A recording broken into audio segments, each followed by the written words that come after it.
resolve this question, this intractable question of global warming, because at the end of the day, it boils down to our way of life in every country. And when it boils down to way of life, it's very hard to change. You can't tell millions of Chinese and Indians who are coming up, becoming more prosperous, middle class, that they can't use vehicles, they can't use, while the rest of the world continues. So I think we need to change our life, and awareness is important of a problem, the scale of problem, and the fact that we cannot solve this problem, either individually or with a group of countries through the Copenhagen or UNFCCC process. We can't solve these problems. So, but maybe with the awareness, the young people these days, they can connect each other, right? They may be able to come up with pressure on everybody else, on governments, on companies, to be socially responsible, and on themselves. And many of them, they are setting examples. They're cutting back on certain things and so on. They can enjoy luxuries like us, but they take a conscious decision where I can cut down on my emissions, I cut down. And if everybody starts doing that eventually, then maybe there's hope. I can't call that global governance. Maybe it's global self-governance, but perhaps that's something that can bring us some optimism going forward. Thank you. Thank you very much for those comments. Yes, sir. Thank you. Well, I think I had better to introduce myself a little, so it's a brief. My name is Sano from Japan. I was the Vice Minister for International Affairs of the Ministry of Economy and Trade and Industry, in charge of the WTO multilateral trade negotiation. Oh, I see, okay. And also the bilateral trade negotiation, this with also the Singapore and Mexico, and it's also this is what is going on still, it's Korea and so on. Well, when we really engaged and celebrated to launching the Doha round, after 2 years, it is in Cancun, I really thought that the Doha is not going anywhere already at that time. And that's really driven us to go into the bilateral trade negotiation for FTAs and so on. Well, that means that I'm very much impressed by the expression of the Mr. Cleary. I have almost a similar impression that's about what is going on in the world right now. Even though there are many the global agenda, and there are many the advocates, I don't think that it's all the advocates is really succeeding in the formulating some kind of majority or some kind of the consensus amongst all the players in the world. That is the question. And so the reason is maybe, as the Cleary said, that is the complexity. It is beyond human beings' ability.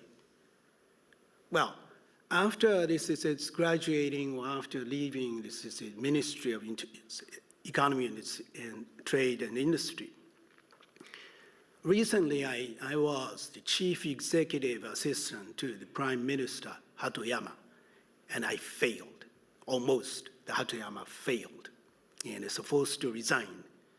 But this kind of, a lack of governance, so-called, in the Japanese, the politics, I don't think that it's just only the Japanese phenomena. Look into the United States. As this professor, this Patrick said, it's whether that the leadership would be this United States or China, I have no idea. But at least, if you are looking into the United States, well, where is the leadership? And I don't think the leadership means, the definition of leadership itself is a really tricky word. Strong leadership means that you have to go beyond without creating any kind of the majority or consensus. Why the elected person can do so? So in that sense, that there is no leadership in the world right now. About the G20 issue, the same thing. That there is no consensus amongst, well, maybe in a nation level, maybe there are some kind of the consensus, or they are forced to, or they have to behave to say that there is a consensus. But going back to domestic politics, the people or human being, public, how they can really understand some issue raised by as the global agenda or the domestic agenda or some kind of fiscal issue or whatever it is, or tax, is so complex now, or not complex. Maybe that is not your business. So many times they do not really say delegate to the representative in the Congress, in the Parliament, or it's even though you are taking the parliamentary system or presidential system, whatever it is, okay, you are not delegating and say that this is a democracy. You are going to vote all kind of individual issues.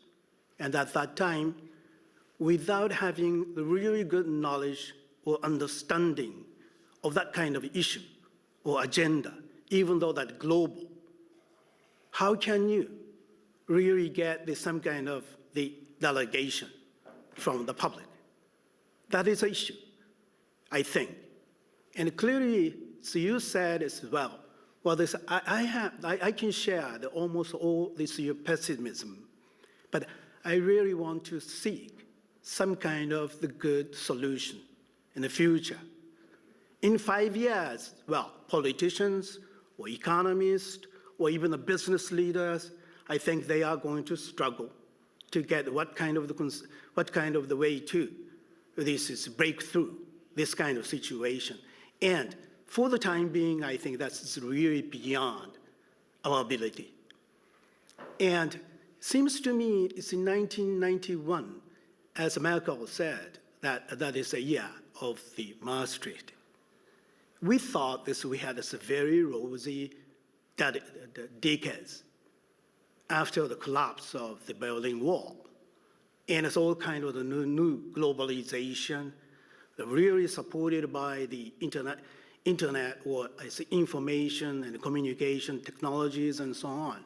But it seems to me, internet itself is not really crystallizing or that kind of the consensus or consensual, the concept amongst us. Internet itself is really helping us to more diversified in one way. And so the internet itself is not creating, at least at this moment, they are not creating any kind of the citizens or the mind of the citizenship. They are creating more consumer or consumer-oriented concept itself. And well, my question is it's all three of the panelists, that's how are you going to really give some kind of good, more bright future in the coming 5 to 10 years? That's my question, and it's also this really the concern. I really share the concern as you expressed in your expose. Thank you. And I think you are the Marlet. No, it's a Thierry Marlet. Yes. And you wrote both the course, some kind of book, and I think you can make some kind of contribution too. Thank you.